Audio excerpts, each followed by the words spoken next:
¿Podemos escuchar la radio, por favor? Gracias.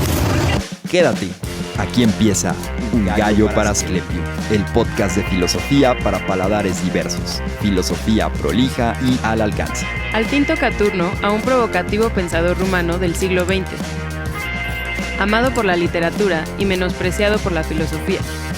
Su obra profundiza en la condición humana. Este episodio replantea su enfoque, ofreciendo una perspectiva única para comprender la vida. Hoy, ese maldito Cioran. En cuanto nos rehusamos a admitir el carácter intercambiable de las ideas, la sangre corre. Jamás el espíritu dubitativo fue pernicioso. El principio del mal reside en la ineptitud para el quietismo, en la megalomanía prometeica de una raza que revienta de ideal, que estalla bajo sus convicciones y la cual, por haberse complacido en despreciar la duda y la pereza, vicios más nobles que todas sus virtudes, se ha internado en una vía de perdición. Mirad en torno a vosotros, por todas partes larvas que predican, cada institución traduce una misión, todos se esfuerzan por remediar la vida de todos. La sociedad es un infierno de salvadores. Buenos días, bienvenidas, bienvenidos y bienvenides a un episodio más de Un Gallo para Asclepio. Mi nombre es Alan Argüello y este día hablaremos de ese maldito Cioran. El caso es que nada nos perturba, ni siquiera el aspecto de la carne fresca, diría Plutarco, después parafraseado por Cioran. Buenos días, buenas tardes, buenas noches, Arturo Castro en los controles. Fracasar en la vida. Esto se olvida a veces demasiado pronto. No es tan fácil. Se precisa una larga tradición, un largo entrenamiento, el trabajo de varias generaciones. Una vez realizado este trabajo, todo va de maravilla. Bienvenidos una vez más a Un Gallo para Asclepio. Yo soy Mar Llamas. Me basta escuchar a alguien hablar sinceramente de ideal, de porvenir, de filosofía, escucharle decir nosotros con una inflexión de seguridad, invocar a los otros y sentirse su intérprete para que le considere mi enemigo. Veo en él un tirano fallido, casi un verdugo, tan odioso como los tiranos y los verdugos de gran clase. Es que toda fe ejerce una forma de terror, tanto más temible cuanto que los puros son sus agentes. Se sospecha que los ladinos, de los bribones, de los tramposos. Sin embargo, no sabríamos imputarles ninguna de las grandes convulsiones de la historia. No creyendo en nada, no hurgan vuestros corazones ni vuestros pensamientos más íntimos. Os abandonan a vuestra molicie, a vuestra desesperación, a vuestra inutilidad. La humanidad les debe los pocos momentos de prosperidad que ha conocido. Son ellos los que salvan a los pueblos que los fanáticos torturan y los idealistas arruinan. Sin doctrinas, no tienen más que caprichos e intereses, vicios acomodaticios, 1000 veces más soportables que el despotismo de los principios, porque todos los males de la vida vienen de una concepción de la vida. Un hombre político cumplido debería profundizar en los sofistas antiguos y tomar lecciones de canto y de corrupción. ¿Qué tal? Yo soy Adrián Ardilla Lara, bienvenidos una vez más a Un Gallo para Asclepio. Así como si nada. En un mundo sin melancolía, los ruiseñores se pondrían a eructar. Y yo soy un colado en este programa de esta noche, de este día, de esta tarde. Hoy apareció alguien en el estudio. Hoy tenemos una presencia en el estudio que no puede ser nombrada. Entonces, todavía no. Pues bueno, un episodio,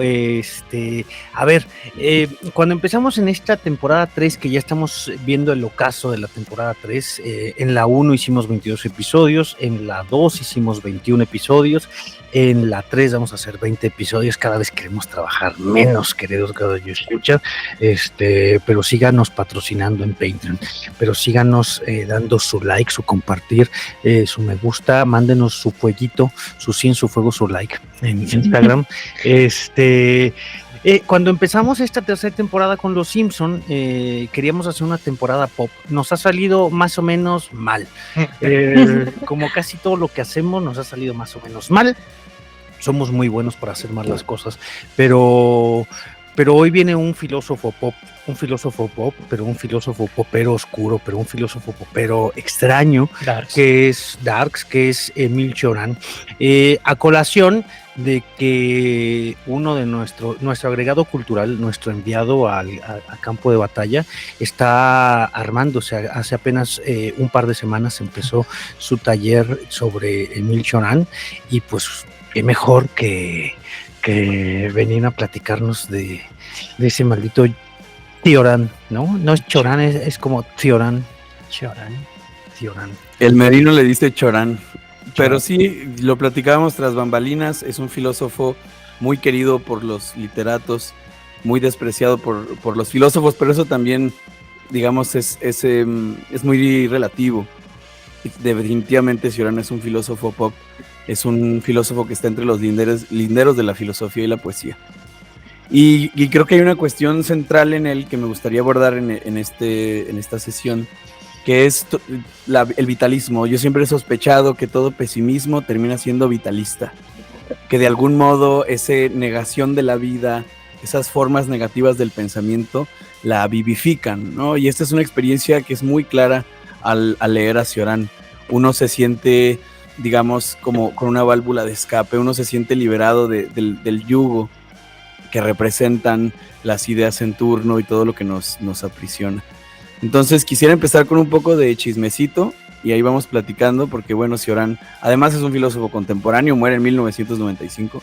Podríamos discutir la categoría de lo contemporáneo, pero es para el tiempo en el que van naciendo los filósofos nos queda bastante cerca, ¿no? Sí, le digo yo a los chicos, a ver, claro que es un filósofo reciente, si murió apenas hace 20 años, tomen en cuenta que Platón se murió hace 2500 años, entonces no es descabellado pensar que alguien que murió en los 70 sea de cercano a nosotros. Últimamente tengo una nueva forma de categorizar a los filósofos y a los autores que tiene que ver con si hay foto o no hay foto. Digo, si hay foto, ya es nuevo, ya es en más HD. De mi época. Y es grabado. Entonces Nietzsche es de los de ahora. Y es un buen hasta tiene grupo. No, ya que si hay un video de él, entrevista en YouTube, ya dices, no mames, ese güey es súper contemporáneo. A menos que sea popper, nadie considera popper. Alguien trascendente. No es cierto, amigos popperianos. Me acuerdo perfectamente de la vez que vi a Dalí aparecer en un video de YouTube, así creo que es como con un oso hormiguero o una cosa así. Y dije, no mames, ¿qué pedo con que como que se desfasó toda mi temporalidad y mi historia del arte? Así como que dije, ese güey existió para tener un video en YouTube. Wow. No, y una imperdible entrevista de Jacobo Zabludowski de manera magistral, entrevistando como pocos a Salvador Dalí. Pero maestro, no se excite, por favor. Lo hizo horrible. No, véanla, es lo mejor. Eso es el periodismo. Dalí intenta explicar lo que es el ácido ribonucleico. ¿Qué es eso, maestro? ¿Qué es eso, maestro? No sabe lo que es ácido ribonucleico. Ay, maestro, pero no se excite. Bueno, volvamos a Cioran. Vamos a Cioran. Sí, Cioran, también es curioso esto que tú buscas en su bibliografía, dice, es un filósofo francés de origen rumano, y esto es porque nace en Rumania, pero escribe la mayoría de su producción filosófica en francés.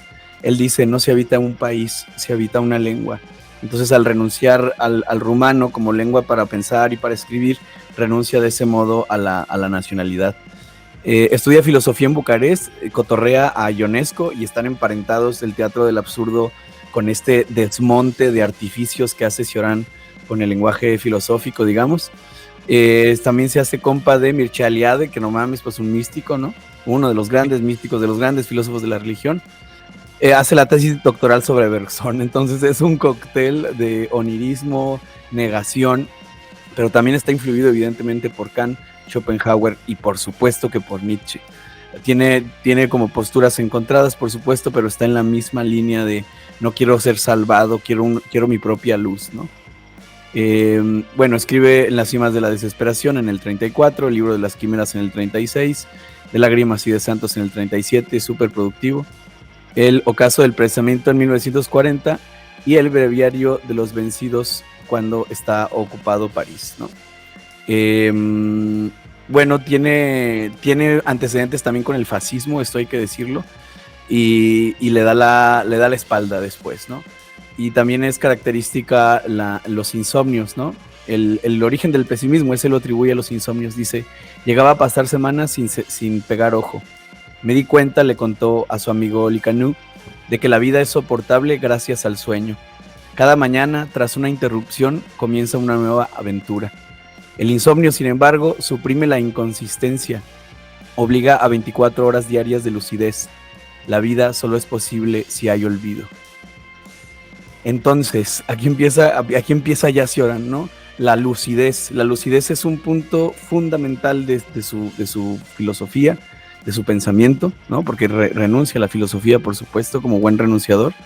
Pero él lo pueden ubicar como pesimista, y Fernando Savater, que siempre que es el filósofo que más lo ha rescatado, le dice, ¿qué le voy a decir a la gente cuando me pregunten por usted? Y le dice, dígales que soy un marginal.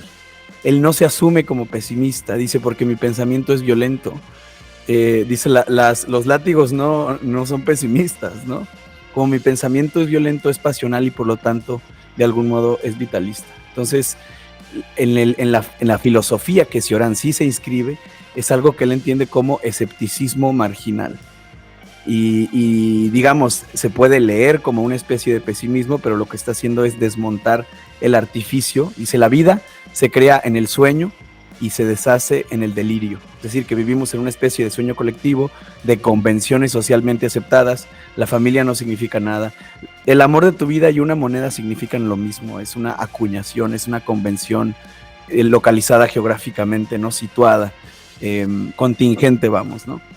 Y es lo que hace el escepticismo marginal de Cioran, desmontar el artificio en el que está montado el sueño que llamamos la experiencia humana. Bien, que platicábamos antes de entrar, igual que tenemos ahí sospecha de que realmente sea un filósofo pesimista.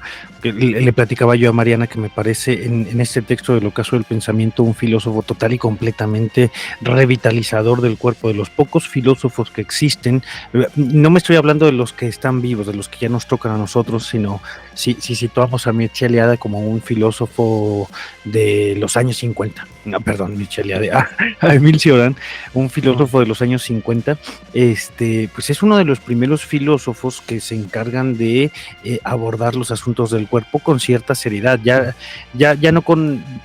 ya desprendidos del simiente de Nietzsche, sino como más puestos en de lo que tenemos que hablar es del cuerpo. Y en este texto, el 40, que es el Ocaso del Pensamiento, cuando habla de la enfermedad, no habla de la enfermedad desde esta cosa pueril que podrías hablar como un chiquillo de bachiller, de decir la enfermedad, bla, bla, sino habla de la enfermedad como un momento que te hace patente del propio cuerpo. Voy a hacer una salvajada, una sandez. Cuando habla de la propiedad del cuerpo Heidegger, cuando habla del estado de propiedad, del estado en el que o te vas a tomar una cerveza o te matas, es de lo que está hablando más o menos con el asunto de la enfermedad este señor Cioran. Cuando pienso en el desafío que plantea Cioran y en los cuerpos, encuentro justamente a partir de esta plática que tuvimos hace rato, ¿no? Se quedó en mi cabeza y encuentro estas similitudes muy latentes que tienen que ver muchas veces con también la manera en la cual nos reapropiamos del cuerpo o reafirmamos estas relaciones o las reentendemos, que tiende a ser como una ilusión, ¿no? Como voy a reconectar con mi cuerpo y voy a sentir cosas muy maravillosas y todo van a ser luces y placeres y deseos, pero de repente te das cuenta que reconectar con el cuerpo también implica conectar con algo que hemos negado y que por algo lo hemos negado, ¿no? Caben un montón de cosas que te pueden hacer sentir muy viva, pero que también te pueden asustar muchísimo, ¿sabes? Y creo que en ese sentido, creo que es como lo que te plantea también Cioran, ¿no? Como el dejar de correrle. Porque, mira, por acá tengo una cita, me gustaría mencionar, que dice: la vida es un sinsentido que deriva en dos caminos, suicidarse o tomarla como un desafío, y hay que explorar el segundo hasta el límite antes de elegir el primero, ¿no? Y creo que en este sentido puedes seguir negando algo todo el tiempo o puedes justamente tomar el desafío de sentirlo en todas sus posibilidades, ¿no? Y que es un camino que ha sido tan negado justamente porque las posibilidades también asustan, no son algo que todo el tiempo se sienta maravilloso, ¿no? No, claro, pienso en Cioran no como un filósofo pesimista, sino más bien como un filósofo nihilista, ¿no? Como uno de los máximos representantes del nihilismo, pero no de ese nihilismo negador del mundo, sino de ese nihilismo que reafirma el mundo a partir de la nada, que lo hace patente a partir de la nada. Porque en los asuntos que tienen que ver con el cuerpo, pensando en lo que tú haces, Mariana, pues pasa con que no es algo nuevo, más bien Cioran lo trae a colación como desmenuzado en unos asuntos muy contemporáneos, muy que nosotros los podemos entender, a diferencia de cómo lo podían hacer los asuntos del cuerpo los medievales, ¿no? Estos místicos raros, locos que se dedicaban que estaban en el estado de hiperestesia, el estado en el que sentían mucho del mundo, que el mundo les dolía mucho, que lo que hacían era renunciar al mundo, volviéndose anacoretas, volviéndose estilitas, ¿no? Estos que se ponían en las columnas para alejarse del mundo, porque había una patencia del cuerpo, pero para negar el cuerpo. El cuerpo me hace sentir mucho, entonces mejor me retraigo del mundo, alejándome del mundo. Y entonces, ¿cómo mejor yéndome? repiensas el mundo a partir de estas nuevas categorías que te permites sentir, ¿no? Es que justo creo que el asunto lindo que tiene Cioran cuando habla de la enfermedad, no la enfermedad desde lo negativo de la enfermedad, sino la enfermedad como ese estado de hiperestesia que te hace patente, que te hace volver a pensar, no la enfermedad como la gripa, ¿no? Sino el estado de enfermo, de La protoenfermedad mental. o la enfermedad cabrona que te hace pensarte a ti mismo otra vez. Es que te vuelves a reencontrar con el cuerpo y contigo mismo cuando la enfermedad cabrona te hace volver a decir ¿quién soy yo? ¿No? La pregunta clave es ¿quién soy yo? Es, güey, ¿qué he hecho? ¿Qué ha pasado? No, vamos a ponerlo como en término memero, romántico, chafa, si no dices Cioran, es que en ese ¿quién soy yo? Te vuelves a reencontrar con tu cuerpo, te vuelves a reencontrar contigo mismo, y qué pendejada que sea la enfermedad quien venga a decírtelo. No habla de la enfermedad como el asunto de solo la posibilidad está en la enfermedad. No, es que pendejada que tenga que ocurrir la enfermedad para que vengas a reencontrarte con tu cuerpo y contigo mismo. Pero Perdón, a mí lo que me interesa mucho y quisiera que justo Alan, Arturo, Mariana, Ardi respondieran un poco, es que algo que me encanta de Cioran es, en cuestiones filosóficas, retóricas, es la onda del aforismo, del silogismo. Como en pocas palabras y en brevedad, y usando la brevedad, puedes decir ciertas cosas. No son tratados filosóficos enormes, complejísimos. Cioran siempre se concentró en un ejercicio breve, a la Lichtenberg, ¿no? Tenemos al gran aforista, ¿no? Alemán, moderno, que es Lichtenberg. El otro es Cioran, no hay duda alguna. Y me gustaría mucho, bueno, Nietzsche, pero sabemos que los tratados de Nietzsche más importantes son... Bueno, también Cioran tiene libros complejos y largos, pero Cioran es famoso por ser aforista, sí, por ser silogista. ¿Qué piensan ustedes como pensadores, como filósofos? ¿Cómo poder concentrar todo? Y tiene también algo de pensamiento poético en pocas palabras, ¿no? Que es una de las cosas que Cioran también lo volvió algo pop y algo legible en un mundo de que no puedes leer filosofía compleja ni tratados filosóficos súper densos, pero puedes tú agarrar un libro de Cioran, abrirlo al azar y encontrar aforismos y cosas que te dejan un montón de trips, ¿no? ¿Qué piensan de eso? De ese Para mí la clave está en la propia filosofía de Cioran. Forma y fondo se tienen que identificar, ¿no? Y en este sentido, la forma, digamos, aforística, resuelve uno de los problemas que implica escribir lo que escribe Cioran. No solo pensarlo, sino escribirlo. Sabater lo pregunta del siguiente modo: ¿puede edificarse un discurso atareado en negarlo todo y en negarse, en desmentir sus prestigios, su fundamento y su verosimilitud? ¿No es el escribir una tarea afirmativa siempre?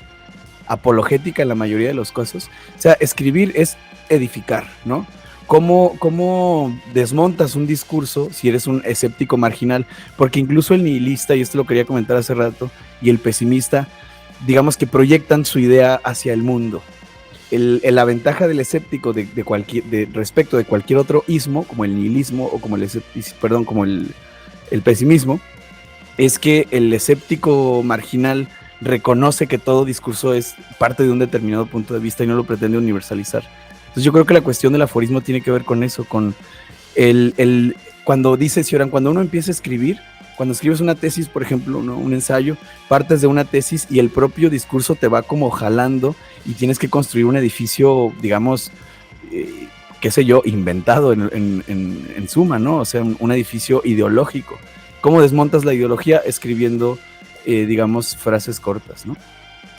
Creo que en ese sentido, ahorita que mencionaban el desmonte de artificios y también que hablaban un poco de cómo se encuentra siempre en este terreno como liminal entre como los territorios poéticos o literarios y los territorios filosóficos.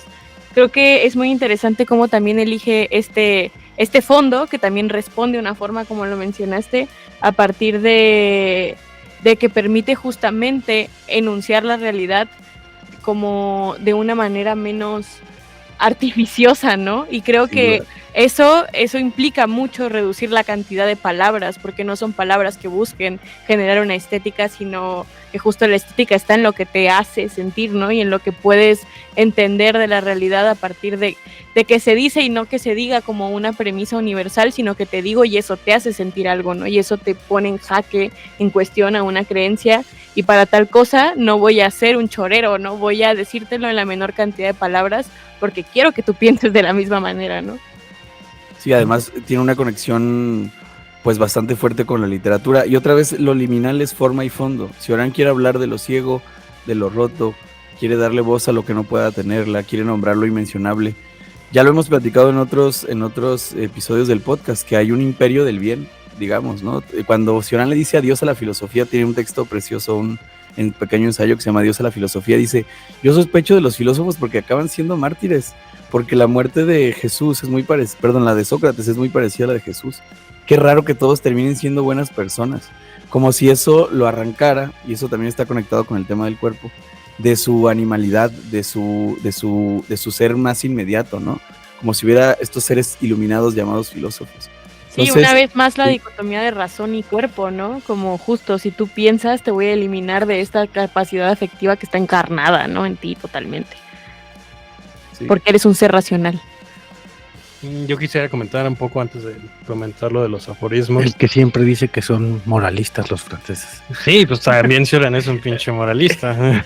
Adopta tanto que termina hablando sobre moral. Vas a decir que no. Se van a pelear. Qué bueno que haces este señalamiento sobre el pesimismo y hacer una distinción clara sobre que Cioran podría concebirse como un pesimista. Creo que más bien ha sido la cultura popular la que le ha dado ese mote, bajo el hecho de, como ese meme, ¿no? De que, usted escribe cosas muy tristes, por lo mismo debe estar triste y debe ser un pesimista. Cuando poniéndolo a lo mejor en contraste con el mismo Schopenhauer, no habría una relación como tal respecto a esa apreciación, como bien señalas, del mundo y la perspectiva que a lo mejor tiene el mismo Cioran sobre su filosofía. Otra cosa que también me llamaba mucho la atención y creo que también es cosa de resaltar es la relación de estos tres personajes, que es Cioran, es Eugene Ionesco y Eliade, esta camada de pensadores romanos que vienen a dar una bocanada de aire fresco, pero sobre todo en la Francia, y que se convierten en pensadores medios marginales, pero que mantienen ahí a línea hasta cierto punto estas ideas a lo mejor progresistas y medio positivistas, a lo mejor hasta cierto punto, que se venían desarrollando a partir del hegelianismo y con Sartre. Ok, y bueno, también no quería dejar de lado otra cosa, ¿no? Bajo esta línea de pensadores medios marginales, tener la consideración de que yo veo, por ejemplo, a Cioran con una relación más pertinente o a lo mejor más precisa con Céline, los dos grandes escritores en lengua francesa. Céline y Cioran también ahí medios criptonazis, no sé cómo les llamaban a ellos, abiertamente partidarios, a lo mejor Céline unos años después, medio censurados en la actualidad, pero también muy relacionado con esta perspectiva que señalaba Horacio, de escribir con aforismos, que se ve con Nietzsche, a lo mejor con Mailander hasta cierto punto, y sin duda alguna con Caraco en años posteriores. Y con otro pensador que también de origen italiano, que es Carlo Michel Stetter. Te estás inventando los nombres. Exactamente, ya sabes que aquí me gusta llamar la atención cambiando. Se llama Caraco. Caraco, bueno, algún día. Carajo. Algún día lo Quiso comprenderás. decir. De ratos. Y a lo mejor también con la perspectiva de esta cuestión media aforística, con el mismo Camus, que yo recuerdo en un congreso señalaban, es que Camus también tiene esta forma muy hasta aforística de escribir, pese a que escribe ensayos, pero muy particular, ¿no? No son los grandes enunciados, son los pequeños enunciados que buscan dar con el clavo a una idea, ¿no? Y que a veces también puedes buscar abrir la página y encontrar la cita citable en medio párrafo. Y a lo mejor bajo esta línea también pensar que la forma de escritura de los aforismos se debe un poco hacer una contraposición a los grandes tratados que se estaban desarrollando en la primera parte del siglo XX. Pues tenemos el Ser y Tiempo, Ser y la Nada, la dialéctica de la Ilustración también, y todos los grandes tomos que se estaban desarrollando en esta primera parte del siglo XX y que se convertían en los grandes mamotretos.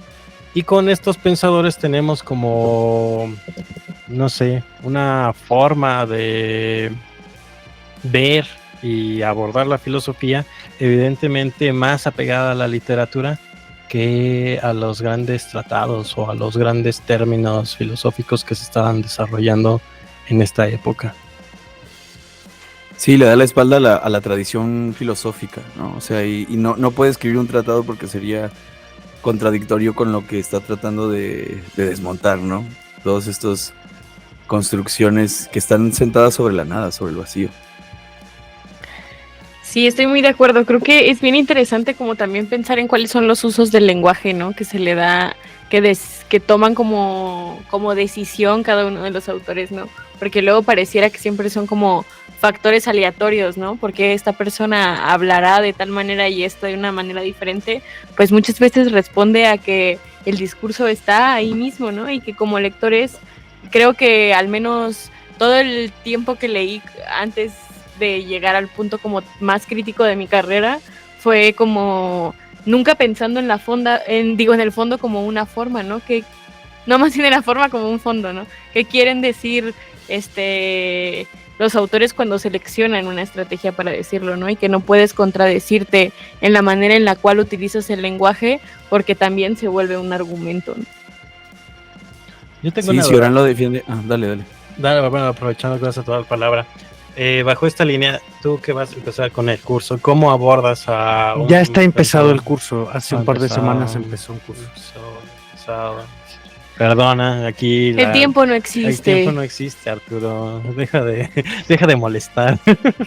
No, ¿cómo abordas a este tipo de autores que realmente no hay un sistema y que incluso él mismo lo dice, ¿no? Hay una serie de contradicciones, porque él también es sincero. Lo mismo que lo que pensaba en sus inicios no es lo mismo que termina pensando en los 80s y en los 90s siquiera, ¿no? ¿Cómo abordas toda a esta filosofía o más bien aceptando esta contradicción media extraña, algún método en particular? ¿Cuál es la forma de presentarlo a un público que no se ha acercado posiblemente a Cioran? Y que incluso ya que uno puede llegar a ser un lector amateur, porque pues, creo que nunca ha habido un seminario optativo sobre Cioran y una masterclass sobre Cioran. Yo supe de alguna, pero hace unos años en Toluca y no se volvió a repetir. ¿Cómo lo llevas a cabo? Wow, pues yo lo veo como una especie de las vacaciones del pensamiento, ¿no? Y así es como lo traté de poner en la primera clase. Evidentemente Cioran choca mucho, no es uno de esos autores con los que digas, claro, me identifico totalmente con Cioran. Quizás sí con la idea de que uno estas cosas las masculla y Cioran las dice en voz alta, ¿no? En todo discurso late un eco de vacuidad, es lo que está tratando de hacer. Y la forma de abordarla es esa. Sí hay un método, lo que no hay es un sistema, ¿no? Una filosofía, digamos, omnicomprensiva que trata de explicar todo a partir de un punto de vista. Pero el método precisamente es ese, hacer de relojero, ¿no? Aprender a desmontar las tuercas y los tornillos del reloj. Entonces, por ejemplo, y retomando también lo que decía Mar sobre la cita que leyó sobre el suicidio, el tema de la muerte, por ejemplo, en Cioran es una especie de espejo, ¿no? Dice, por ejemplo, ¿por qué insistimos en seguir con vida? Porque no reposa sobre nada, porque carece hasta de la sombra misma de un argumento, es por lo que perseveramos en la vida. La muerte es demasiado exacta, todas las razones se encuentran de su lado. Entonces lo que dice es básicamente que uno no se quiere morir porque no sabemos qué va a pasar en la muerte, y Cioran le da un giro de tuerca y dice, no, seguimos vivos porque no sabemos qué va a pasar en la vida.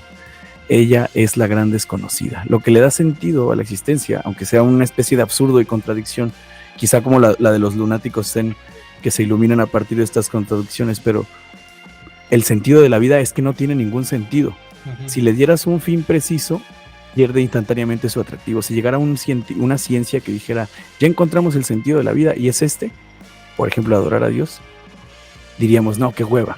Nos gusta la vida porque no hay un sentido, porque reposa sobre nada, ¿no? Entonces, la forma de abordarlo, yo creo que los académicos para nada representan el criterio de lo que sí es filosofía y no es filosofía. De la vida. Y en este sentido, sí, la forma de abordarla precisamente es esa. Se conecta directamente con preocupaciones fundamentales y se encuentra en la misma línea de otros filósofos como Nietzsche, ¿no? En la que no son problemas epistemológicos los que se están tratando, sino en última instancia problemas vitales, ¿no? Camus decía eso, yo evalúo la importancia de una pregunta por las implicaciones que tiene. Muchas de las cuestiones académicas pues no tienen grandes implicaciones, ¿no? Y sin embargo en Cioran se juega todo. En el caso del suicidio, por ejemplo, dice, de no ser por la idea del suicidio, hace mucho que me habría suicidado. Es decir, la idea del suicidio me permite saber que tengo un poder supremo sobre la vida y eso tiene un carácter exultante. Como me puedo ir cuando yo quiera de la fiesta, me quedo un día más. Ya no me siento obligado a estar aquí. Como sé que me puedo matar, me puedo quedar el tiempo que yo quiera porque tengo una fuerza suprema sobre la vida. Entonces, ahí está el vitalismo a partir de una negación, ¿no? La negación es, me puedo ir. Pues sí, eso provoca una afirmación, ¿no? Eso tiene un valor. Y híjole, hablar de lo que no tiene nombre, pues yo creo que eso lo legitima todavía más. Así lo abordaría también. Ya escuchamos el bien de Platón, ¿no? Ya conocimos a los idealistas. Tener un curso de filosofía tiene que ser provocador. Tiene que dudar de lo consabido, ¿no? Y en ese sentido creo que lo consabido es que no hay que matarse nunca y hay que buscar un sentido de la vida. Y la filosofía tiene que dudar hasta de lo más indudable, ¿no? Ese carácter radical, ese carácter de látigo, me parece que para mí sería la forma de abordarlo. Esa como aguijón. Y eso para mí es de lo esencial en la filosofía, ¿no? Creo que en esta pregunta de cómo abordar como desde un sentido como crítico a Cioran o algo así, creo que a mí lo que me resuena por completo es que pensar en un abordaje académico o sistemático de Cioran, como encontrar una línea a partir de dónde leerle, es bien complicado, ¿no? Porque de alguna manera siento que también genera como una antítesis a lo que plantea, ¿no? Uh-huh. Creo que justamente esa es esta oportunidad de que estos planteamientos generen esta punción como vital, ¿no? Como conectar con este lado emocional, lo del sentir o de los afectos. Una pequeña distracción aquí con los mosquitos y el envenenamiento. No, pues como conectar con esta parte que es como tan afectiva y que también vuelve tan importante también a la filosofía, ¿no? Como por qué está en este estado liminal con la literatura, por qué es tan apreciado lo que dice Cioran por las personas que están dentro del lado de lo literario. Creo que también tiene que ver con que apela mucho a esta afectividad o a este sentir, y porque a lo que te lleva es como abrazar o a reconocer esta náusea que genera también el hacernos, o la capacidad que tenemos de hacernos una pregunta, ¿no? Y que el que nos podamos hacer una pregunta es por muchas razones como la fuerza que nos mantiene acá, ¿no? El querer descubrir un poco más de qué hay en esta incógnita que es la vida, ¿no? ¿Cómo te fue con Cioran esta primera vez, Mar? Creo que ahí voy, ¿no? Al principio, cuando comencé un poco a empaparme de Cioran, era como, no mames, qué triste, estoy leyendo a Cioran, qué pesimismo. Y creo que poco a poco fui como un poco entendiendo, ¿no? Dentro del diálogo, dentro de ver también, vi muchas opiniones de YouTube, y ahí hay una nota bien interesante y quiero leerles un comentario de YouTube para que tengamos como el chiste de la noche. Ajá. Pero dentro de un video de YouTube que estaba viendo como de unos como microdocumentales que estaban haciendo sobre Cioran, había este comentario que decía: bendita la hora en que no vi porno por ver este canal. Bendito algoritmo de YouTube que conoce más mis gustos que yo mismo. Está bueno. Pero bueno, quería comentar que me pareció maravilloso ese comentario. Pero fuera de eso, como que poco a poco viendo las opiniones de las otras personas y pudiéndolo socializar un poco más en la plática previa que tuvimos acá y lo que fui leyendo, sobre todo estos pequeños como aforismos o silogismos de Cioran, pude darme cuenta que esta como primera impresión o esta primera lectura superficial pues no responde para nada a lo que en el fondo quiere decir, ¿no? Que es como, más allá de ser algo pesimista, contribuye a que cuando llevas ese pensamiento realmente hacia el extremo y hacia decir, existe toda esta apertura de posibilidades de que sí, que la vida puede ser fracaso, sí, que nos podemos morir y que tenemos la decisión por completo de que en cualquier momento nos podamos ir a la mierda de este mundo, también vuelve exquisita la posibilidad de estar en el mundo, ¿no? Uh-huh. Y eso de Cioran me abre un panorama maravilloso, justo para decir como, pues cierto. A la mierda con un chingo de cosas, ¿no? También me encuentro con Cioran en un punto de mi vida en el que me lo tenía que encontrar, ¿no? Que es lo que pasa con muchos autores, que de repente dices como, qué maravilla que haya llegado cuando yo me estaba preguntando estas cosas, y creo que a lo que te enseña mucho es como a vivir sin un chingo de ataduras del discurso, ¿no? Y a desmontar como todo lo que te han dicho que tienes que ser y a vivir a partir de que ya no tienes que hacer nada, ahora que decides ser, ¿no? Ya. Sí. Sí, Cioran es un giro de tuerca, sin duda alguna. Ese giro de tuerca consiste pues precisamente en mirar el abismo, por así decirlo, y salir por el otro lado. Ya hablamos del suicidio, hablamos del sinsentido, pero esta parte que mencionabas del error, por ejemplo, ¿no? Ahí el primer ensayito del breviario de Podredumbre se llama Genealogía del Fanatismo, y explica cómo una idea se proyecta, digamos, una idea subjetiva y pasional se proyecta hacia el universo, y los grandes dolores de la humanidad son causados por los idólatras, ¿no? Dice, nos culpamos a los ladinos, a los ladrones, pero jamás un espíritu dubitativo fue pernicioso. El escepticismo o la pereza incluso, que es el escepticismo de la carne, son maneras de decir, ellos no le hacen daño a nadie, ¿no? Ellos no hurgan en tu corazón, ellos no adoran a un Dios de manera incorrecta, de tal suerte que tengan que matar a los que sí, ¿no? Y hay toda una especie de jerarquía en la vida sobre lo correcto y lo incorrecto, sobre el acierto y el error. Sobre esto ya había escrito Nietzsche también, pero Cioran lo que dice es que me imagino un mundo sin esperanza, un mundo en el que sacralicemos el error. Uno se siente bien cuando logra algo, cuando alcanza alguna meta, cuando dice, esta vez lo hice correcto, se siente como Sócrates quisiera que nos sintiéramos, ¿no? Hice el bien y tengo una especie de tranquilidad. Claro. Pero a veces el bien se siente tan mal. Y si le damos la vuelta, porque además son cosas excepcionales, lo que te va a pasar todo el tiempo es equivocarte. Si aceptamos ese hecho fundamental, podemos sacralizar, podemos volver algo sagrado el error. Y decir, y eso es lo que me encanta de Cioran, que no se va hacia un ideal, es lo contrario al idealismo, se queda con lo que hay, y en eso su papá es Nietzsche, evidentemente, ¿no? Pero aprender a apreciar todo eso que consideramos negativo es...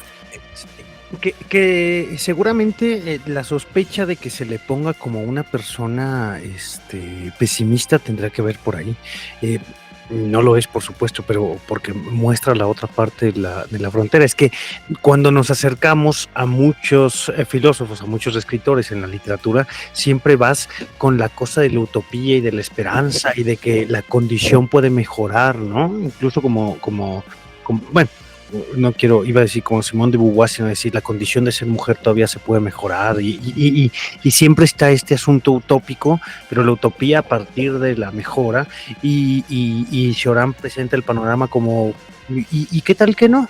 ¿Y qué tal que no? Y no pasa nada. Y también es liberador el pensar que esta suerte de progreso pues no existe, no va a pasar, que no va a ser mejor el futuro de lo de ahora, ¿no? Como el meme decías tú hace rato, de decir a los alumnos, chicos, no va a ser mejor la vida de lo que está pasando ahora, no va a ser muchísimo más interesante de lo que está pasando ahora, pero como un asunto liberador, no esperes solamente la parte linda de la utopía, no esperes nada más el asunto optimista de la versión de la vida, sino que podría ser igual.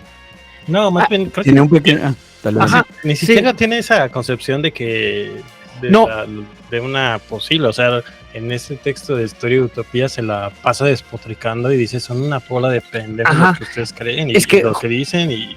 Justo por eso digo que si te quedas con que habla del lado contrario, por eso podrías pensar que es pesimista, pero no habla del lado contrario para irse al pesimismo, sino habla del lado contrario de decir, es una pendejada pensar que todo va a estar bien. Sí. Es que creo que de alguna manera también es muy compleja nuestra idea de utopía, ¿no? Como...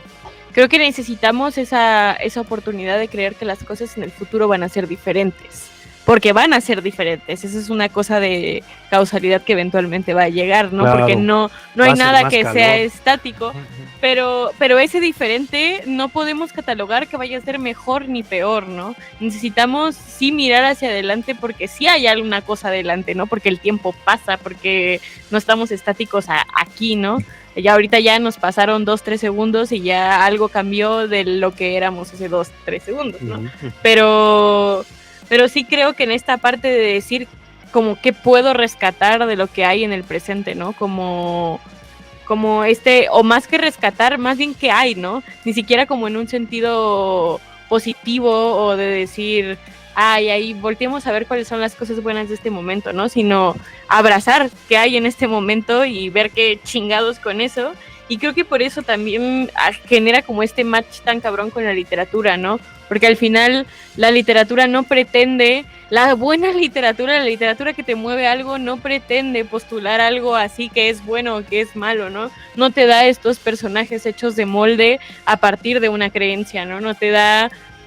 Y si te lo da, se vuelve una literatura adoctrinante que se vuelve aburrida, tediosa y que nadie lea la mierda, ¿no? Porque queremos ver figuras reales, porque queremos ver a estos personajes encarnar el conflicto y amar al personaje al mismo tiempo que lo odias, porque es lo que putas pasa en la vida todo el tiempo, ¿no? Estamos fundados sobre eso, ¿no?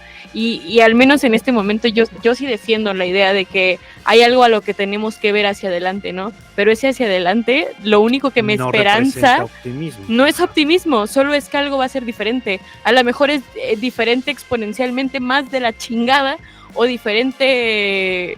No sé, solo va a existir, ¿sabes? Claro, quizá no pensar el porvenir como el asunto esperanzador, sino pensar el porvenir como un campo de experimentación infinita. Y que ahí también podría caber la esperanza. Ajá, por eso digo, pero no tiene por qué.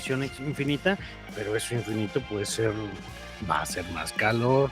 También. No, y pues, vas a poder salir del closet, pero va a ser más calor. También parte de la cuestión esta que se señala sobre de la utopía, creo que a lo mejor uno puede llegar a Cioran por la concepción media no pesimista, sino marginal de la existencia, pero creo que la parte de la crítica a los pensamientos históricos y utópicos que estaban presentes en el siglo XX, creo que es una de las cosas más relevantes que, igual que todo su pensamiento, termina ahí medio desdeñado. Y en gran medida como una respuesta a estos ideales que se estaban desarrollando gracias al comunismo, que estaba sobre todo Sartre, ¿cómo se llama? Pues, fenomenología de la percepción, Merleau-Ponty, que estaban todos estos pensadores desarrollando las grandes ideas utópicas que se iban a consumar en el Estado socialista de la Unión Soviética, y llega el mismo ciudadano y dice, La mujer de Simone de Beauvoir. ajá, llegan y aguanten, no digan nada. Y también empieza a hacer una crítica, no desde la historia actual, sino desde la historia de las utopías. Dice es que en algún punto todos estos escritores utópicos empezaron a desarrollar un pensamiento en el que ni siquiera existiría la enfermedad, y desde que se han imaginado una sociedad en la que nadie enferme, que nadie es consciente de la muerte y que no pasan todas estas cosas que nos hacen seres humanos, y es esta gran crítica que empieza a desarrollar, que empieza a impulsar contra la modernidad y estos ideales modernos del desarrollo y el progreso a partir de su presente muy muy particular, y en contra evidentemente de estos idealistas comunistas filosóficos representados por Sartre casi. Sí, ahí tiene un pequeño ensayo que se llama El animal indirecto, y dice que todos los animales van hacia su muerte de manera directa, y el ser humano es el que hace rodeos, ¿no? Y este rodeo es lo que él llama civilización.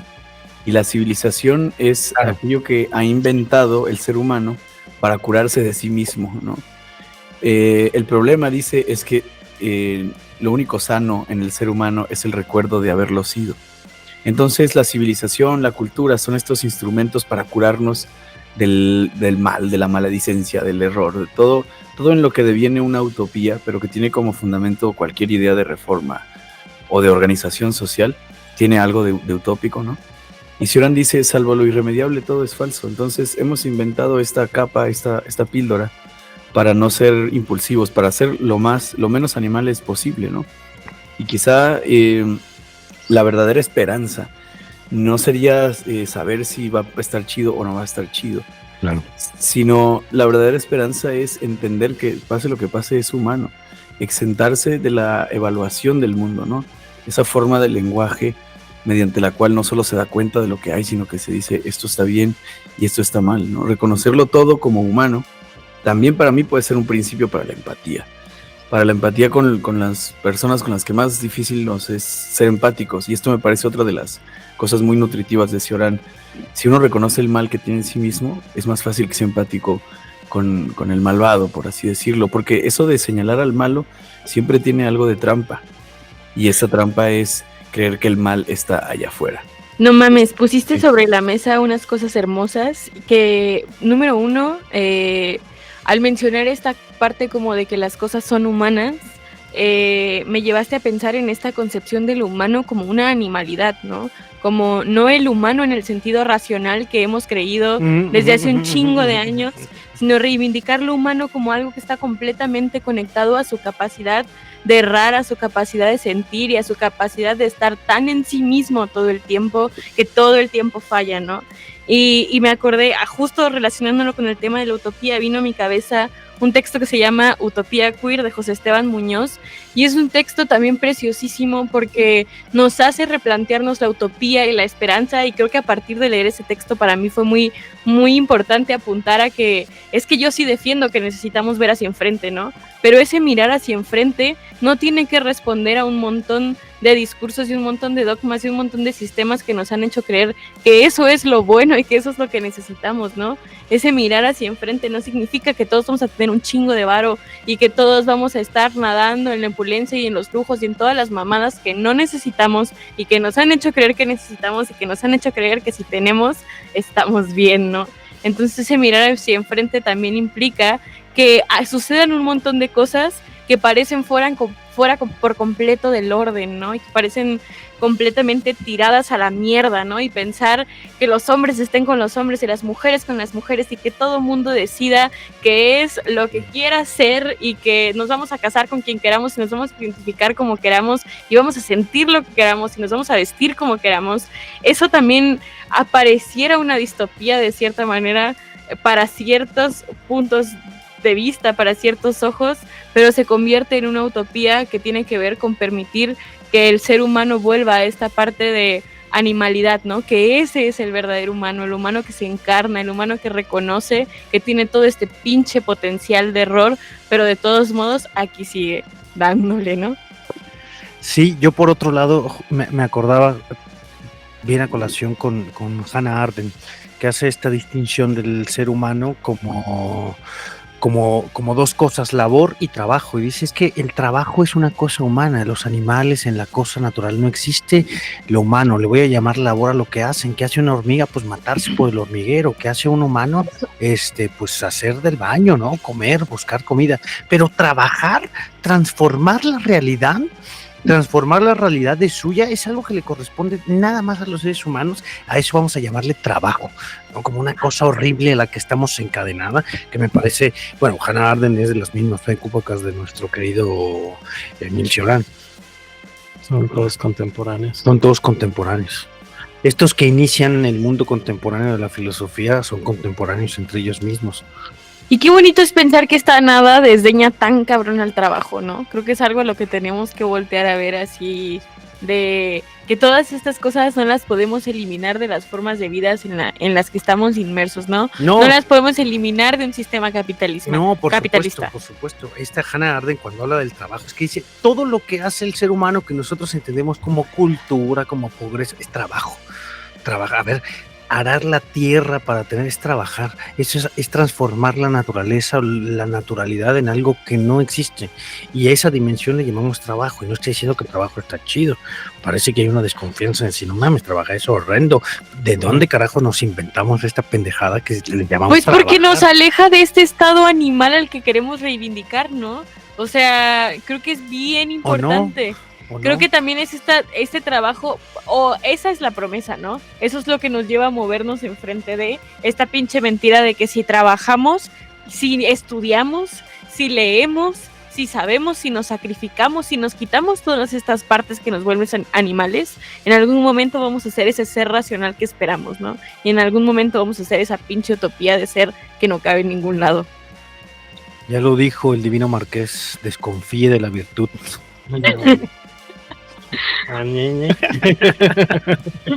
Gran epígrafe para un libro de poemas. Bueno, es que Alan, que está en Saltillo, no se dio cuenta, pero de pronto llegó un enjambre de mosquitos y nos atacaron y la producción nos puso un incienso y ahora estamos sufriendo por los humos, los vapores del incienso. El mosquito en Querétaro es mutante, ya pica a través de la ropa. Ya no lo matan los insecticidas convencionales y ya también sabe desviarse de los manotazos. ¿Qué dirías, Cioran, de eso, Alan? Y no factura.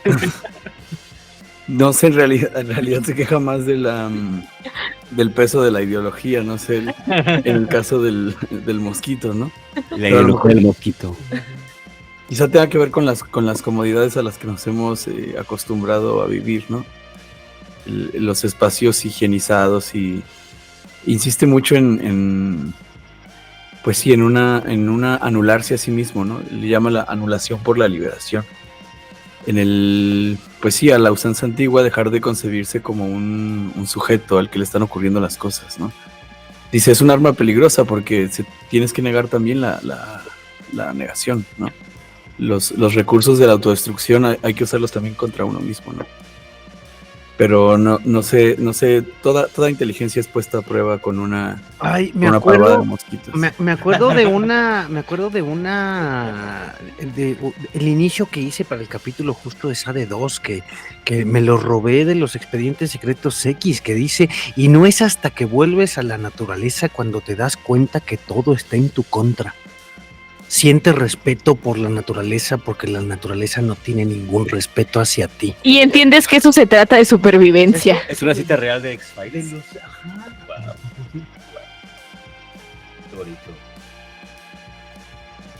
Sí, por eso sí es pesimista, Cioran. O sea, sí la lectura, digamos, soporta la lectura pesimista porque no dice no hay nada, ¿no? Sino está tratando de hablar de lo podrido. Pero no lo quiere desnaturalizar de lo humano. Parece que la civilización así higienizada, ¿no?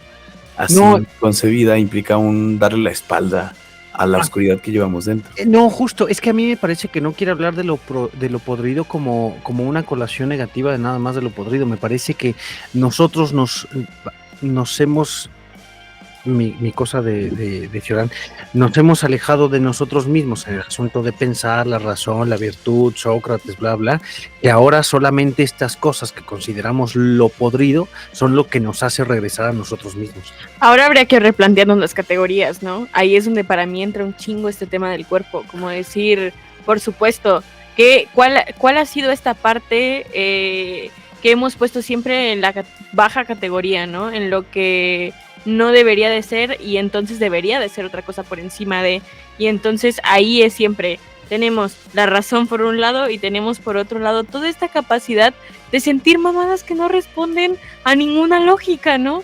Y que solo son en toda la amplitud de lo que pueden ser, pero que entonces desdeñamos y que las hemos puesto siempre por abajo porque no tienen una lógica. Es que además es justo lo que pasó con los simbolistas franceses. ¿Ustedes qué piensan? ¿En este tiempo creen que a Cioran lo lean más los poetas o los filósofos? Hay una voz extraña que nos vino a entrevistar. Saca ahí destellos, ahí Siento estocadas.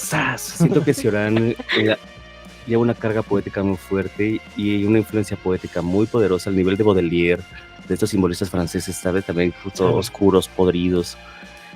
Pero ustedes como filósofos, ¿qué creen?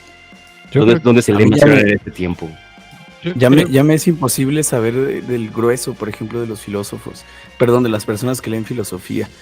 Por ejemplo, creo que sí, no debe haber muchas tesis sobre Cioran, debe haber más tesis sobre Kant o incluso sobre Nietzsche, ¿no? Pero tampoco puedo medir la intimidad de las bibliotecas de mesita de noche, ¿no? Cuántos poetas tienen ahí a su Cioran, pero yo apostaría que sí. Pero la academia, por ejemplo, la academia se sigue estudiando a Cioran. No, yo creo que despierta más bien pasiones que necesidad de hacer una tesis, porque de hecho estarías contradiciendo el proyecto de Cioran si haces una tesis de Cioran.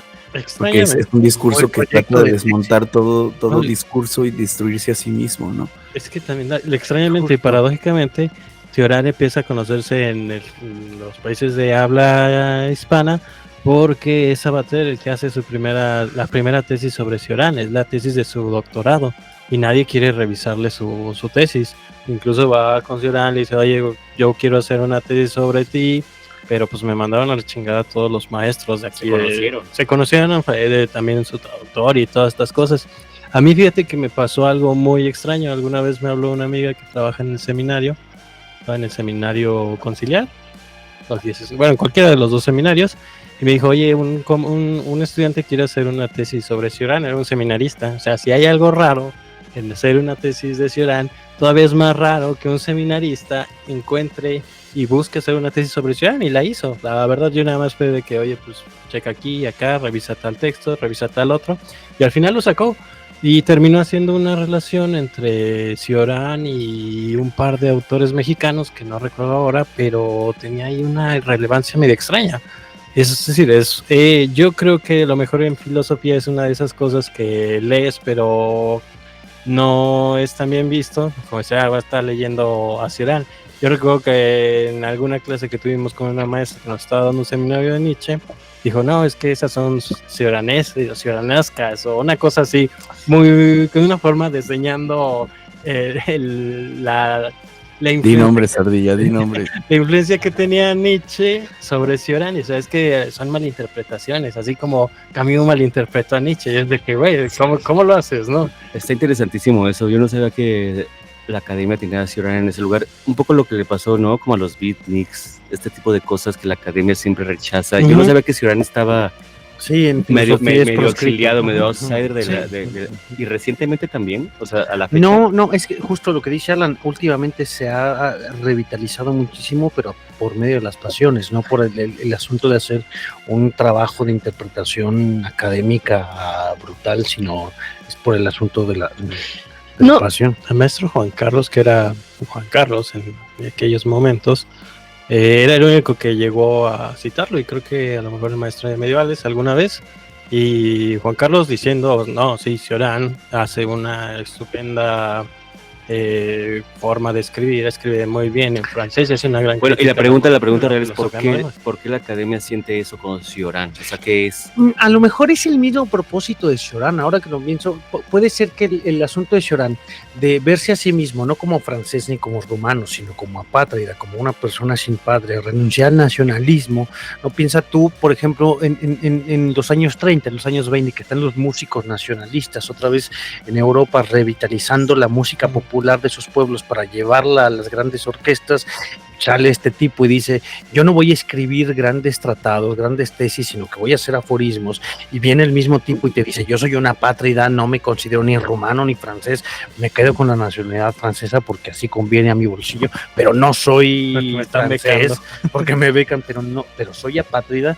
Es más bien la apuesta que tiene la segunda mitad del siglo XX y todo lo que hemos vivido del siglo XXI, que es la gran renuncia. Ahora sí te puedes permitir renunciar a todas las cosas que antes eran como sellos sagrados inviolables. Entonces, si Cioran es un filósofo que representa una gran renuncia para poderte liberar, pero no vas a poder ser libre de escribir, de bailar, de cantar, si no renuncias a las cosas, pues entonces... Pero justo es lo que no le gusta a la academia, o qué es exactamente lo que... Mira, yo creo que responde a una determinada concepción de la filosofía. Cuando nosotros entramos al primer semestre, bueno, mi generación, había un curso de filosofía para no filósofos y a los profesores les molestaba mucho que existieran esas cosas. Ahorita ya hacen seminarios de Evangelion y lo que tú quieras, pero yo creo que es más fácil hacer un seminario o... No, creo que se llamaba Seminario de Filosofía para la Felicidad, una cosa así.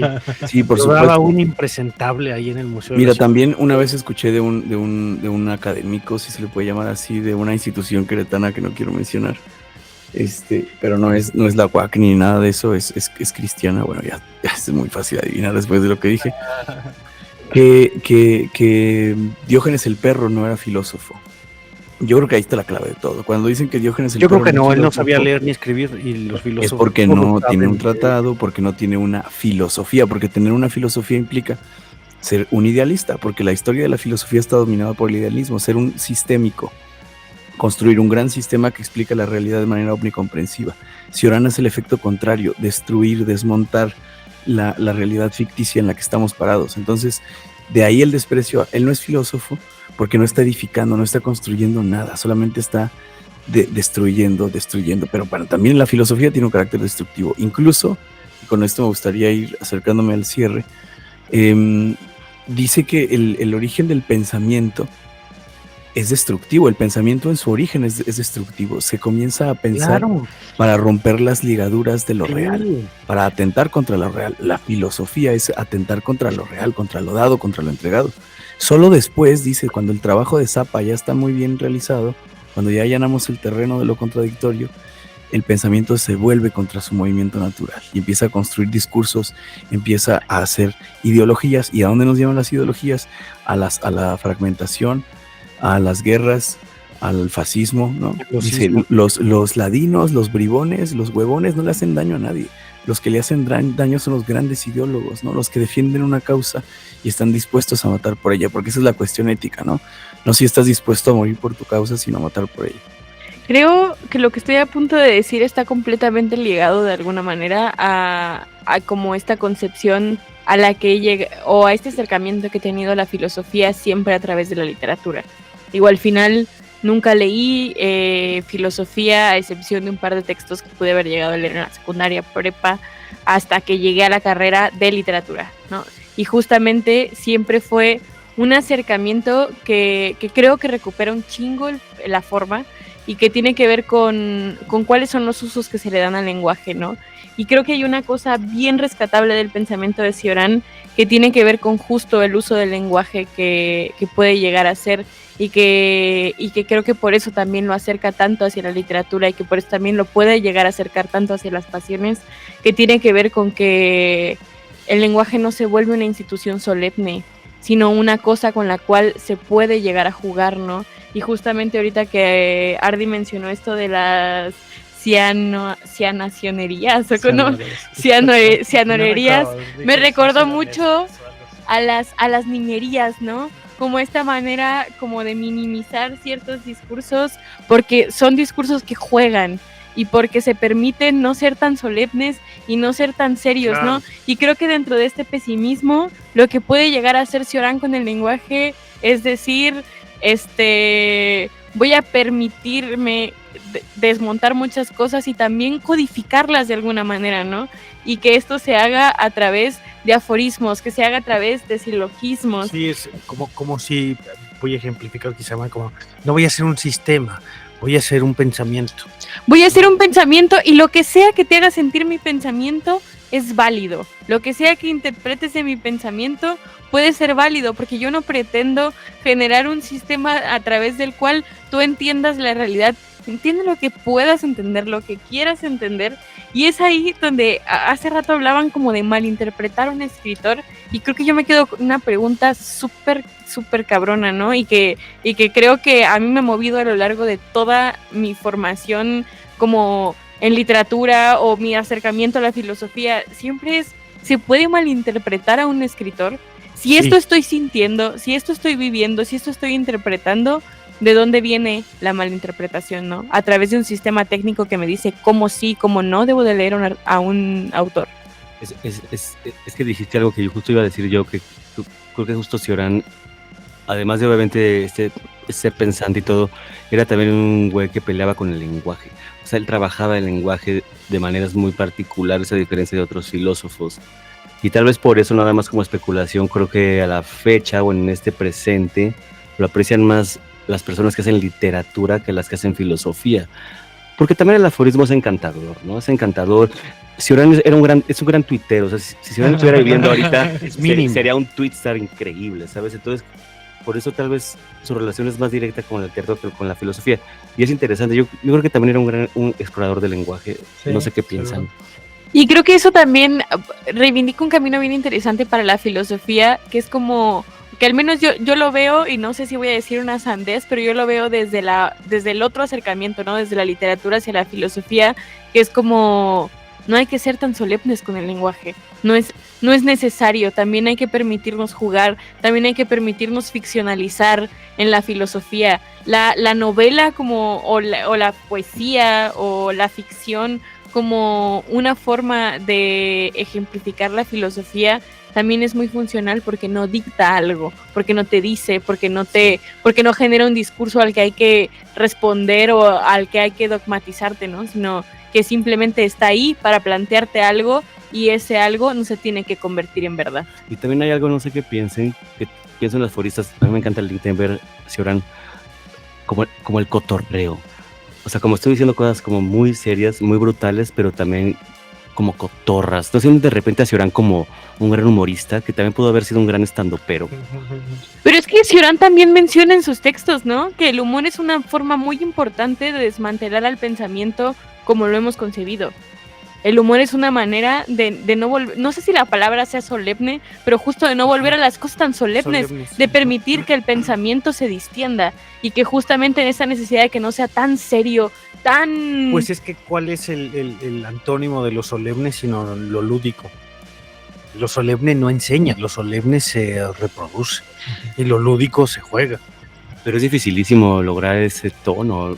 Cioran tiene aforismos brutales, desgarradores, pero que al mismo tiempo son de verdad divertidos. No sé cómo explicarlo. Sí, güey, se mamó. Parece como si hubiera ahí como una relación muy interesante a niveles históricos, que abre Don Nietzsche y que luego se empieza como a reproducir, como que se empieza a gamificar, a diversificar a lo largo de toda la filosofía europea, que lo empiezan a tomar estos filósofos como Camus, como Sartre, cada uno por su coto, que se empiezan a ir ahí, Heidegger, por supuesto, pero sí como el asunto de romper con el rictus académico de la academia anquilosada, decimonónica, rara, y lo vuelven otra vez como en el origen de la filosofía más inmediato, más vital, más de mano a mano, más panfletaria. no por panfletaria negativo de mal, sino panfletaria de se te da en la mano porque estamos hablando de cosas que tienen que ver con la vida, no de cosas que tienen que ver con un libro ni con una biblioteca, sino con cosas que tienen que ver con la vida, ¿no? Como decía Alan hace ratito del descubrir de la filosofía, que tiene que ver con como un preguntar, como un gestionarte, que claro, la filosofía surge desde el y qué tal que no. Fíjate que ahorita respondiendo un poco a la pregunta de Horacio, ¿no? Si se revisaba o no se revisa. Es una lectura, No. una lectura que tiene que hacer uno de manera personal, como otros muchos autores del siglo XX. Y ahorita estaba recordando que una maestra nos había comentado de que agradecía mucho que el existencialismo hubiera Como que tú terminado. tuviste muchas maestras. Que hubiera terminado porque todos estaban fastidiados de él. Y creo que ese hartazgo que produce este movimiento del siglo XX termina afectando incluso lo mismo que se está dando. Te puedo decir que nosotros nunca revisamos a Sartre, pese a que Sartre fue Sartre, ¿no? Y tuvo todavía esa gran influencia en los 80s, 70s. En la carrera a lo mejor revisamos... El humanismo. El existencialismo es un humanismo y un par de obras de teatro.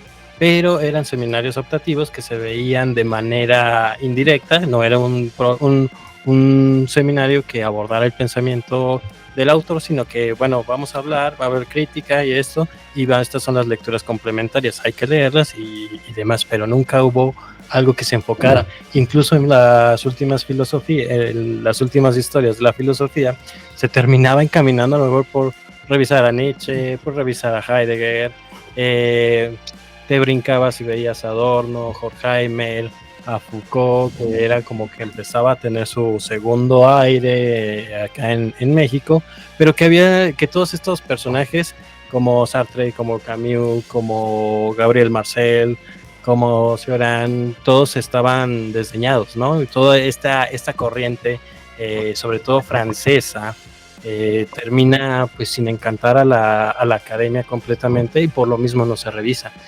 Tienes que ir tú y hacer la chamba de que, oye, pues me interesó esto porque pues agarré un libro en la biblioteca y es lo que me empieza a encantar, pero pues a fin de cuentas no hay alguien que diga, no, pues sí, échale, búscale por aquí, búscale por allá.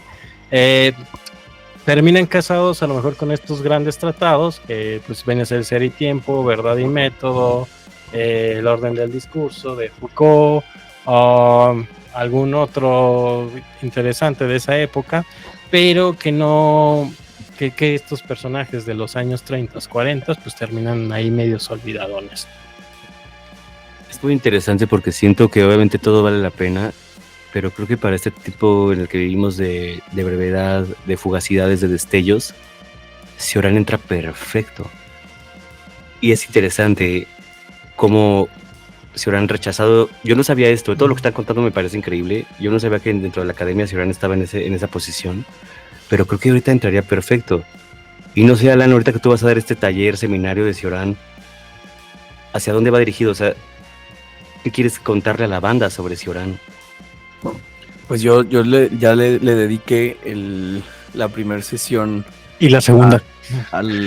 No, la primera, no sé, todavía no sé si la segunda, probablemente sí. A lo roto, a la infelicidad, a la angustia, al tedio, al sinsentido, al suicidio, a la muerte, a la fealdad. Y todo en torno a Cioran. Sí, a lo abyecto, sí. La verdad es que es la, digamos, la culminación de una serie de lecturas. Ya habíamos leído a Nietzsche, habíamos leído a Wittgenstein, y encontrábamos que en estos filósofos hay un vínculo directo con la existencia, ¿no? Con la existencia propia. Y en ese sentido, el curso está pensado para profundizar en todo eso que hemos venido rechazando y que de alguna manera se convierte en una especie de yugo. Sí tiene, o sea, sí, de algún modo sí tiene una intención liberadora el curso, ¿no? Y el propio pensamiento de Cioran. Entonces, este es el objetivo, o sea, está dirigido al público en general, porque, digo, para empezar, sospecho mucho de la gente que sospecha del intelecto de los demás. Y en el caso de un filósofo como Cioran, me parece absolutamente accesible a cualquier persona que entre en contacto con él. Esto lo puede entender mi mamá, lo puede entender mi abuela, lo puede entender cualquier persona. Y creo que en todos genera una especie como de exultación, como de, no manches. Un miedo, sí, un miedo a, es que nada existe, ni siquiera los pilares de mi vida, ¿no? El amor, la familia, el trabajo, o cualquiera que sean tus pilares metafísicos. Pero de algún modo no puedes darle la espalda a eso, al hecho de que estamos viviendo una especie de sueño, ¿no? Entonces es eso, es conquistar la lucidez. Yo cerraría con esto, con lo que empecé. El escéptico es demasiado lúcido, digamos, ¿no? Y esta lucidez le permite también librarse de sí mismo. Entonces, obviamente, en las primeras sesiones no les he dicho que me dicen, pero es que cómo desmontarlo todo, ¿no? Y digo, no, son las vacaciones del pensamiento. No se trata de desmontarlo todo. Tampoco vamos a leer a Cioran y nos vamos a hacer cioranistas, ¿no? Pero creo que siempre hay una huella que sí te dejan este tipo de filósofos, y en este caso es reconocer el punto ciego. Pues ahí reconocer que estás sentado sobre la nada, sobre el vacío, ¿no? Y que sí tiene mucha importancia para mí en este momento, la película que estoy haciendo, mi nombre, me gusta ser escuchado, pero en el fondo ese es un edificio metafísico, ¿no? Reposa sobre la nada. Te vas a Cancún y te das chance de ser quien no es. Sí, puede aperturar muchas cosas. Claro. Sí, puede aperturar.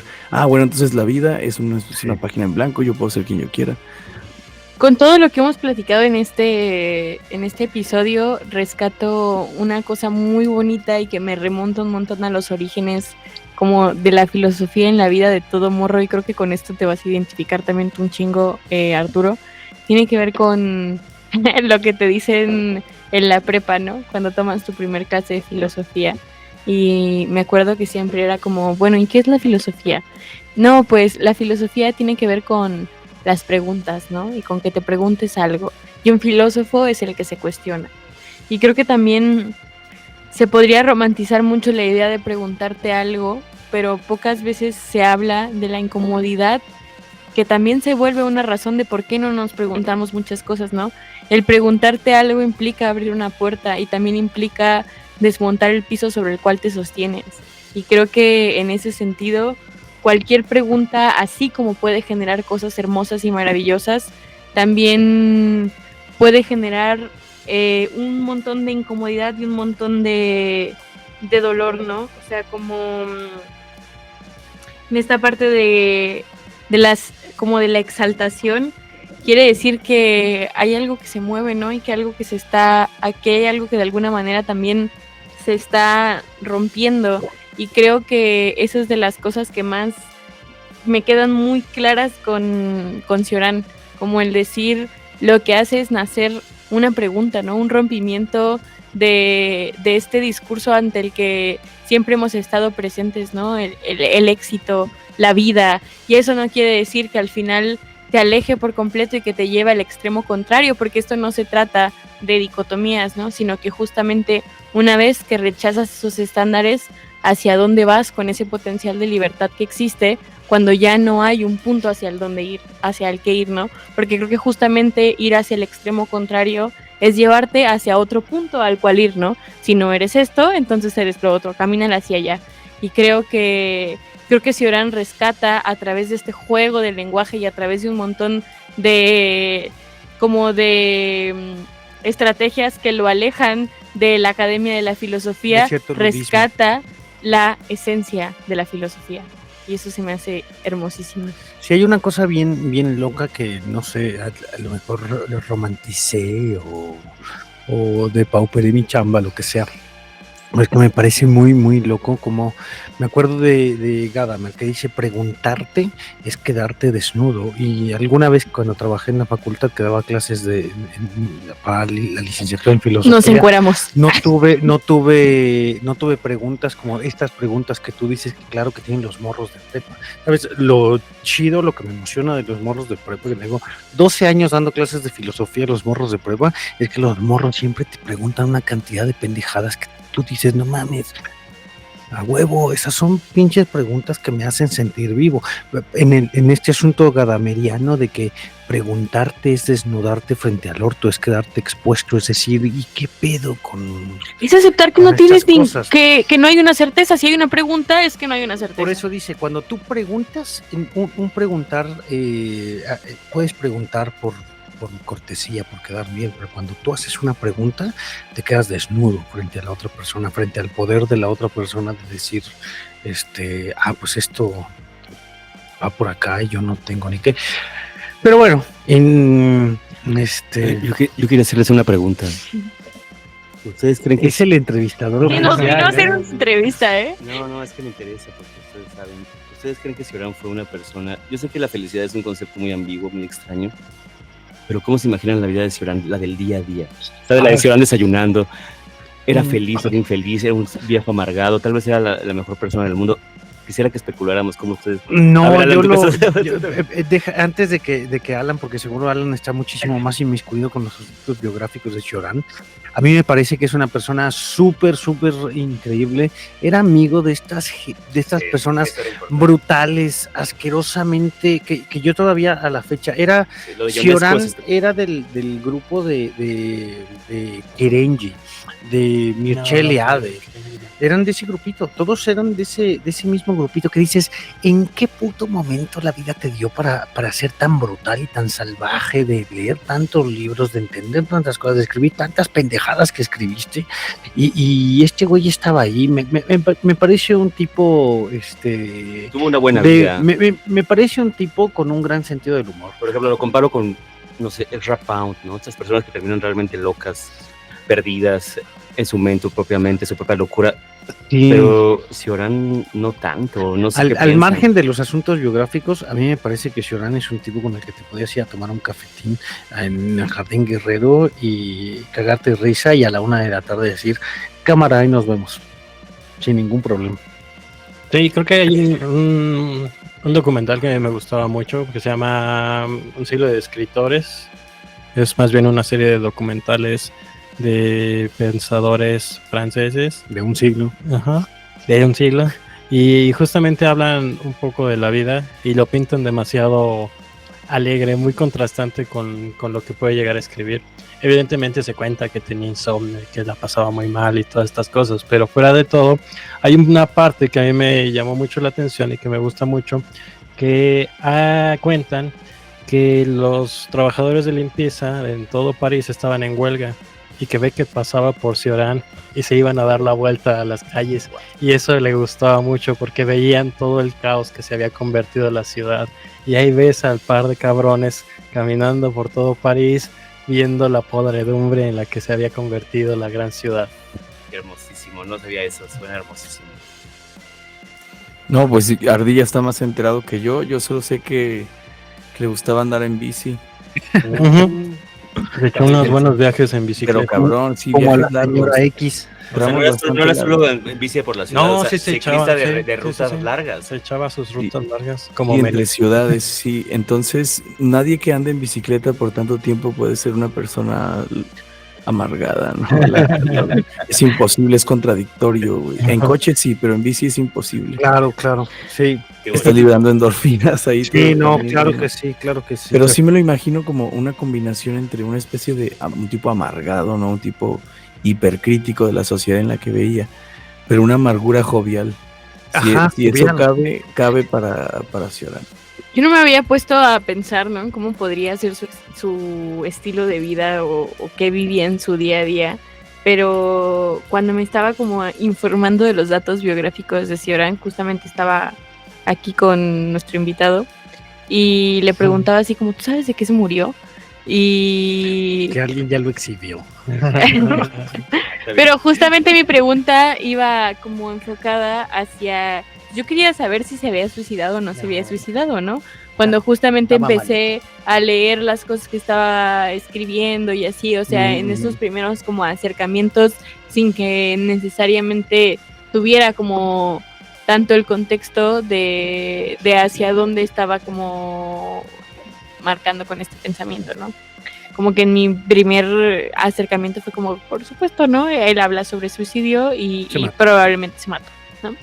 Y justo cuando empecé a ver así como que vivió muchos años y todo el rollo, fue muy sorprendente para mí, ¿no? Como pensar lo que podríamos inferir en una primera lectura de Cioran y cómo eso poco a poco se va desmantelando y que al contrario, fue una persona que vivió mucho y que aún siendo tan consciente de la posibilidad del suicidio, decidió todos esos años estar aquí. Es La cosa de interesante cambio. también porque, a pesar de que Cioran también se le considera dentro como del rubro de los malditos, ¿no? De los pesimistas acá, también fue una persona que vivió plenamente. ¿Cómo murió Cioran? O sea, ¿qué pasó? Porque yo me enteré apenas ahorita por Alan que murió hasta los 90 Sí, murió en el 95. y ya grande. ¿De qué falleció? No, murió en el 95, pero ¿a qué edad murió él? Y ya mayor. Oye, Adrián Ardilla No Lara, tenemos ese ¿sabes tú, sin que corras, a qué edad murió Cioran? En los 90s, en Ajá, los 30s. 84. 84, no manches, ya súper grande. Ya está. Pues fue el más longevo De los Kirengis, Ajá, porque creo que de Ionesco esos- muere en los 70. Sí, Ionesco muere. Y el día de, pues sí, creo que es el que tiene más producción, pero Michelle Aden. ajá. Y creo que ese mismo año que No, murió de causas naturales. Tenía Alzheimer y... Alzheimer, sí. Que es una locura, ¿no? Lo que habló sobre el olvido y que murió de Alzheimer. O sea, aparte. no, esa tal vez es una tragedia. Oye, de la el persona. psiquiatra te diría, no, que no digas que es una locura, es políticamente incorrecto. Y creo que es el mismo año que muere Burroughs. Otro ser que uno hubiera pensado que hubiera muerto muy temprano, Ajá, que se hubiera sí, no. matado de formas, o hubiera sido un suicida. Terminaron siendo viejos longevos, Sí. interesante eso. 84. No, pues sí es bastante. Y lo trágico es de que olvida todo lo que pudo haber escrito. Eso no lo sabía, qué impresión. Trágico, habría que pensar lo que él decía. Oigan, chavos, pues estamos ya preparando nuestro cierre de la temporada con lo más y mejor de esta temporada. Nos falta muy poco, ya estamos cansados, jefe. Queremos Yo voy llegando. Mariana va llegando, pero nosotros ya tenemos 3 años llenos de altibajos. No saben todas las veces que Adrián Ardilla y yo nos hemos agarrado cuchilladas por no seguir aquí. Alan ya oculta sus ojeras, mira, con un filtro. Nosotros somos como la gente de Venga la Alegría, nos ven muy sonrientes y todo, pero en realidad nos odiamos, no nos hablamos. Fuera de las sesiones del foro y de los No millones entiendo que nos este pagan, señor dramático. no nos hablamos. Acabamos de tomarnos unas cervezas antes de que esto comenzara. Eso es por trabajo, pero fuera de aquí no nos hablamos. Yo soy como el burro Barranqui. Chavo, hasta el fin. Yo ya estoy cansado, jefe, yo ya quiero dedicarme a mi vida. Pero bueno, estamos ya en los albores en las ciernes del cierre de la temporada. Se vienen cositas. Creo que este tipo de episodios como el que acabamos de hacer con el Marqués de Sade, con el que acabamos de hacer nuestras películas favoritas, que ha sido todo un éxito, indudablemente va a ser un hitazo. Vamos a replantearnos la forma en la que vamos a abordar la filosofía, la literatura, las cositas a partir de ahora. Me parece encantador. Yo termino ya mis intervenciones con un poema de René Char que dice: la lucidez es la herida más cercana al sol. Wow. Yo me colé esta noche, gracias amigues. Pues bueno, estuve aquí y pude intervenir. Y yo cierro con una foto. Pero antes de que cierres, cuéntanos quién eres. ¿Eres Xochitl Gálvez? ¿Eres la señora X? Soy Mainis. Entonces, el gallo para Asclepio es fosfo. Tenemos micrófonos fosfo. Oye, la producción puso estos fosfo cuando tú llegaste, antes no estaban, eran negros. Me encantan. Ese es mi color favorito. No porque yo tenga ninguna cuestión política con Movimiento Naranja, por supuesto. Por capítulo lo de un gallo para Asclepio, claro que no. No. Yo quiero cerrar con una Sí, va a presentar. No, preséntate, por No, favor. no importa, soy el colado. No, yo voy a cerrar con un aforismo de Cioran que me gusta mucho Pero preséntate. El ocaso del pensamiento.